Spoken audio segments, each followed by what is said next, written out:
Hello friends, it's 7:30 p.m. and you are tuned to the General Overseas Service of All India Radio, the voice of the nation. We are here with news, views, celebrity endorsements, write-ups, videos, vox pop, tips of the day and music for your listening pleasure. So happy tuning in.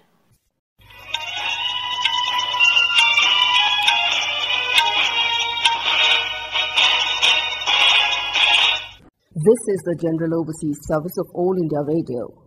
Namaskar. The News Snippets.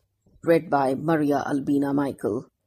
849,432 patients have recovered from COVID-19 in India. In the last 24 hours, 32,223 people have recovered. The recovery rate is 63.54%. 420,898 tests for COVID-19 were conducted in the country in the past 24 hours.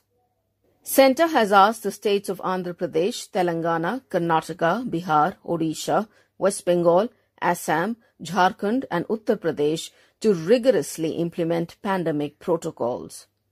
There should be proper planning and procurement to plug the gaps in health infrastructure. Centre advised in a review meeting with these states. India and China held talks on Friday under the Working Mechanism for Consultation and Coordination WMCC on India-China border affairs. Both sides agreed on an early and complete disengagement. Defence Minister Rajnath Singh held talks with his Israeli counterpart Benjamin Gantz. Both ministers expressed satisfaction at the progress of strategic cooperation. The two ministers also exchanged views on regional developments. Madhya Pradesh Chief Minister Shivraj Singh Chauhan has tested positive for COVID-19. He himself tweeted about his condition. Mr. Chauhan is asymptomatic and is in isolation. The MP Chief Minister has requested all persons who had come in contact with him to isolate. 2 terrorists were killed and an army Jawan was injured in a search operation at Ranveer Ghari in the outskirts of Srinagar, Jammu and Kashmir. India's Directorate General of Civil Aviation has asked all Indian airlines to carry out checks on their Boeing 737 aircraft that have not flown for a week. The U.S. Federal Aviation Agency has alerted global aviation authorities regarding corrosion of parts in the Boeing 737 aircrafts. The Taliban have said they are ready for talks with the Afghan government after the Eid al-Adha holidays. Meanwhile, the Afghan High Council for National Reconciliation said it was still working on the Taliban prisoners list. The Chinese Communist Party has expelled an outspoken critic and business tycoon Ren Zhiqiang from the party. Ren was critical of President Xi Jinping. And that is the end of the news snippets.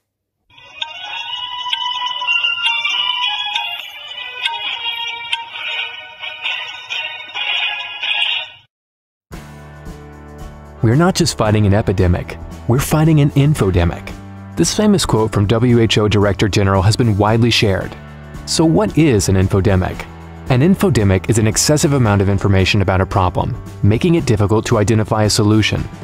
During a health emergency, an infodemic can drown out reliable information and allow rumors to spread more easily, impeding an effective public health response. Why is it happening now? Information can spread faster than a virus. With rapid growth of digital communications and social media platforms, information spreads fast from online to our physical lives. And how does it affect us? Online information can negatively affect our psychology, daily lives, and behaviors, worsening the ongoing crisis at hand. Infodemics make it difficult to recognize accurate and reliable information that tells people what preventative actions they should take. Some even promote stigma, discrimination, or violence. Therefore, we all play an important role to share trustworthy information and reduce disinformation. Here are simple actions we can do to mitigate the infodemic. 1. Look for facts and evidence. Be critical when receiving information. Question the source for accuracy and evidence. Compare with other sources. 2. Choose carefully. Share, like, or forward only content from trusted sources. 3. Be cautious. Do not reshare, forward, or like false information you know is not true. 4. Be a good example. Correct or call out people in your social networks when they post something untrue. Refer them to verified content and expert organizations for further information. 5. Spend less time online. Only seek the latest information at specific times of the day, once or twice a day if needed. Exercise, listen to music, or read a book. This helps to maintain good physical and mental health. Together, let's combat disinformation and misinformation. Turn the infodemic into a positive information experience, one that promotes facts and science.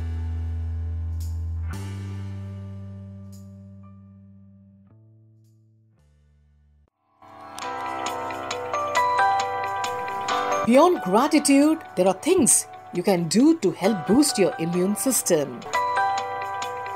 In our series, Cleanliness is Next to Godliness, I will be telling you some very important things which contribute a lot in keeping up with your immunity. Cleanliness is next to godliness goes the proverb. We can achieve everything physically, mentally, and spiritually only when we are clean in our body, mind, and soul. It should spread from the adults to the youngsters. Adults should set a good example of cleanliness. Habits like smoking in public, chewing tobacco, betel leaves, spitting on the road, and side pathways are some of the sick habits passed on from the elders. Public places are in a great threat with such unhealthy and unsafe habits. Not only these polluted water bodies, unclean, messy trash bins, dirtying roads are the major reasons of spreading of dangerous diseases. Lack of hygiene and cleanliness is an invitation for infectious diseases. There is a dire need to educate, sensitize, and create awareness among the people to keep surroundings clean and healthy. Only a healthy environment can obviously make the living place a heaven. Healthy citizens are an asset to the society and the nation at large. Importance of cleanliness can spread from home and school to the kids. Masses can be reached easily by using the different media to propagate an awareness. Street plays can be enacted to reach the people in their own language, close to their heart and understanding. As the importance of cleanliness cannot be ignored, both as an individual and as a community, effectiveness of it should be understood by every dutiful citizen. Healthy citizen, by being strong physically, mentally and spiritually, is a need of the hour. Let us become healthizians to march forward to make all our endeavors a success. Connect with us, same time, same channel, for another tip of the day.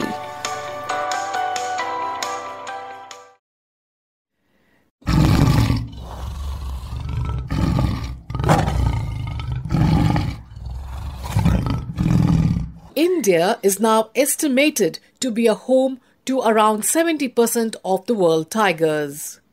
We have Nalla's Ark taking us into the world of tigers through his lens. We present the series 100 Ways to See a Tiger, in which you can witness the beauty and grandeur of this majestic animal through the lens of Nalla's Ark.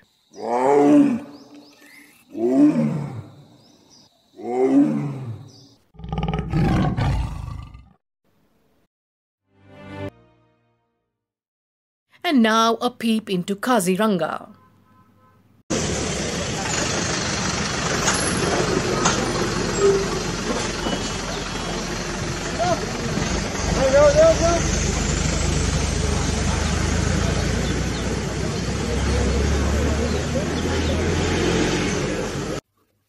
Prasar Bharati, in collaboration with National Book Trust India, presents Story Lounge on All India Radio.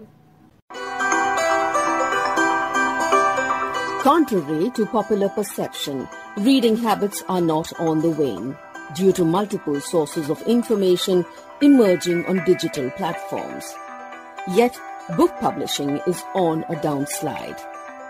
This ultimately affects people who are on the wrong side of the digital divide and cannot afford new gadgets.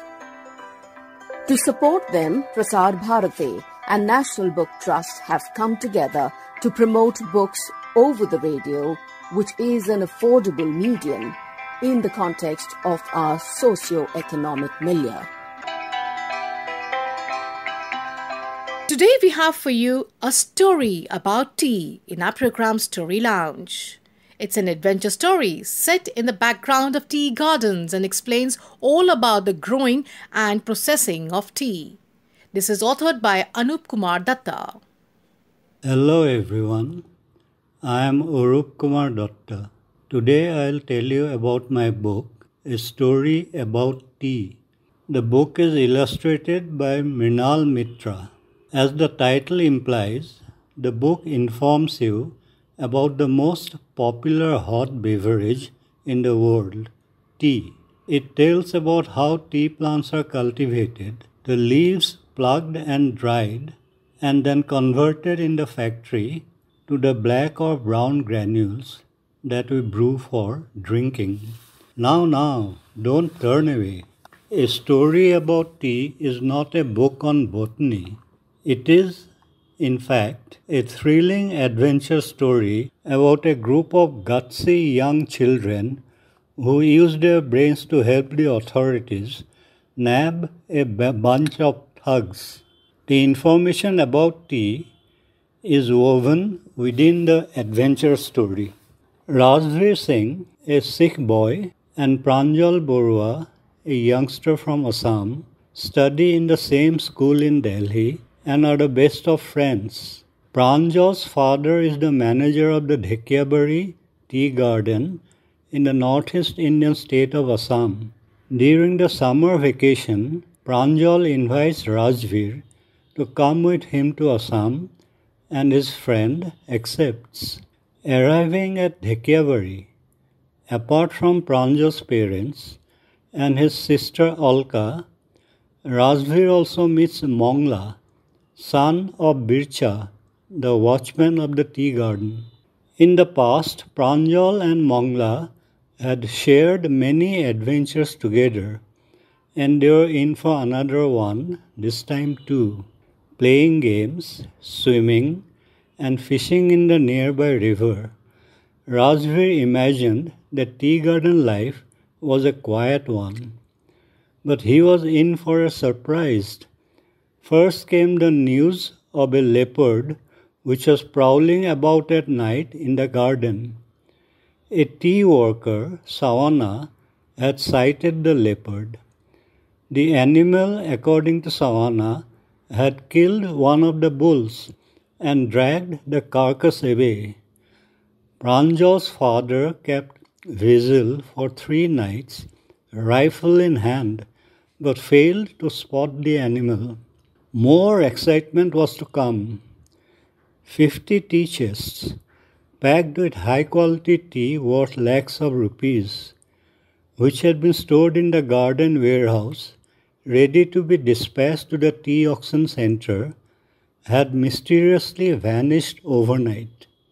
The minute Bircha came running with the news to the bungalow that morning, Pranjal, Rajveer and Alka, all avid readers of detective stories, were at the warehouse hunting for clues, and Mongla soon joined them. Their search yielded 2 possible clues: a couple of muddy footprints on the wooden floor and a lump of yellow clay. The children considered these to be significant. It had not rained for a couple of days, and the ground outside was baked by the summer sun, so the muddy footprints raised suspicion. Also, the lump of clay was not similar to the soil of the garden. A little later, the police arrived. They were baffled at the fact that though the door of the warehouse had remained locked and closed throughout the night, and a watchman had been posted at the spot till morning, 50 large tea chests could mysteriously vanish. The children offered to show the officer in charge of the police the clues they had found, but he rudely brushed them off by saying, "Catching criminals is no child's play."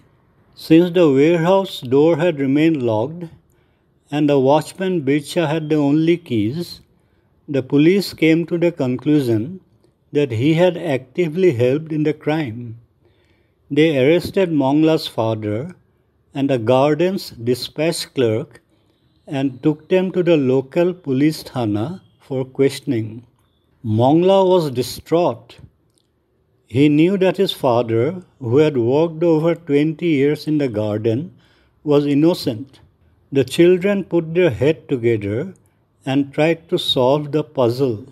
If the door had not been opened, and there were no sign of forced entry through the wall or the roof, only one other possibility was there. The robbers must have tunneled through the floor. They searched the warehouse carefully once again. Sure enough, a large square trapdoor had been carefully cut on the wooden floor so as to make a kind of trapdoor. When they raised it, a hollow tunnel could be seen underneath. The thugs had carefully placed the dispatch table over the trapdoor to conceal its presence. The children reasoned that since the tea chests were heavy and carrying them difficult, the tunnel could not be very long, and an exit could not be far from the warehouse. It was Razbir who suggested that the robbers must have headed towards the river, because that was the quickest and safest route to transport the tea chest somewhere else. Alka agreed, pointing out that the river's bank had yellow clay as soil. On the pretext of going fishing, the children searched the river bank. Indeed, there was a boat tied to the bank, concealed with broken twigs and leaves. Cutting a straight path from the spot towards the warehouse, they discovered the exit to the tunnel, cleverly concealed with shrubs and creepers. It must have taken many nights to stealthily dig that tunnel, which made Mongla suspect that Sawana, who had spread the story of the leopard to scare the tea workers to stay in their homes at night, was hand in gloves with the robbers. To cut a long story short, Pranjal's father, when apprised of what the children had discovered, contacted the police to set a trap. Because of the theft, the tea chests had been kept within the factory. Now he had them carried to the empty warehouse to be stored there. The robbers took the bait. When, in the dead of the night, the trapdoor creaked open and two hefty men clambered out, they were grabbed by the policeman stationed there. Sawana was caught near the tunnel's exit, waiting with his bullock cart to carry the chest away. On the river bank, the rest of the gang were apprehended, waiting on the boat. After questioning them, the police could recover from a warehouse in the nearby town the tea chest stolen earlier. It had been the best summer vacation Razbir ever had. You were listening to Story Lounge, produced by the World Service of All India Radio on behalf of Prasar Bharati in association with National Book Trust, India.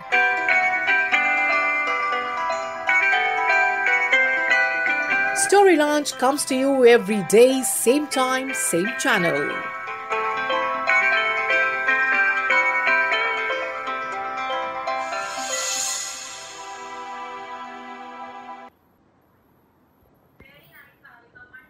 Thank you.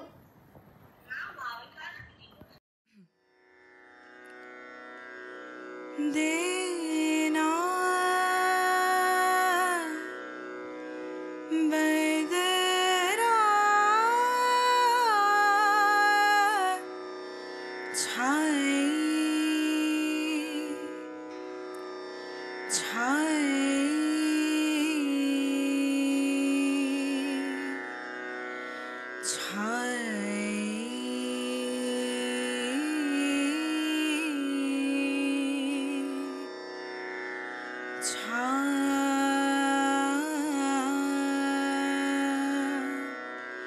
छाई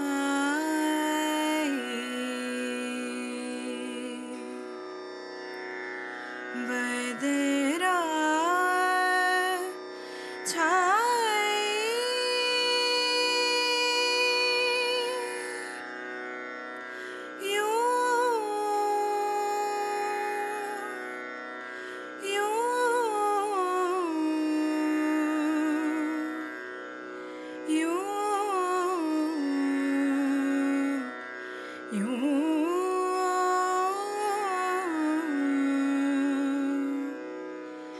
दर पे मेरे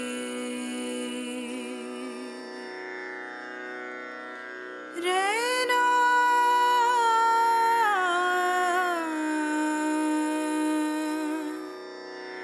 को भी मैंने जाना नहीं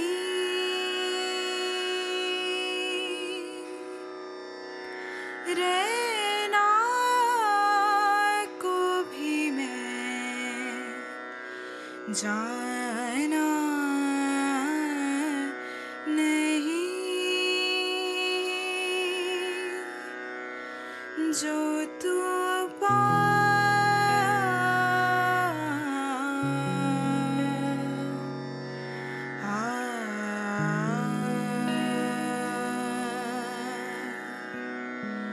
जो तू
दर पे